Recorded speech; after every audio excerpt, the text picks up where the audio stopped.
There are two types of democracy. We have direct democracy and indirect democracy. In direct democracy, everyone is allowed to vote on matters concerning the state. For instance, if the government wants to increase the value of added tax on the sales of video games, people will be asked to vote in favor or against such a motion.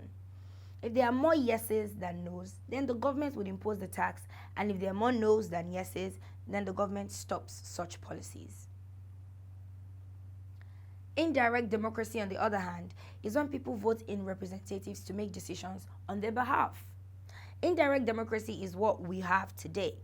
Voting in senators who make decisions in our stead is an example of indirect democracy. In both forms of democracy, everyone gets to have a say, and that is a unique thing about democracy. Also, it is one of the merits of democracy. This brings us to the merits and demerits of democracy. Usually, in a democracy, people have more freedom than people in an autocratic regime. Secondly, citizens have been recorded to enjoy a better life in a democracy and are better protected. As one of the demerits of democracy, the best candidate might not often arrive as the winner in an election. A candidate could have the best of manifestos and woo the people, but when he gets to such a position, such person might not fulfill their promises.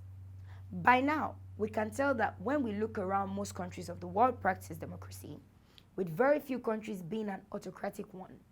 While democracy has its merits, it also has its demerits. Although people have argued that the merits hugely outweigh the demerits, this is why many nations of the world have opted for democracy. See you in the next class.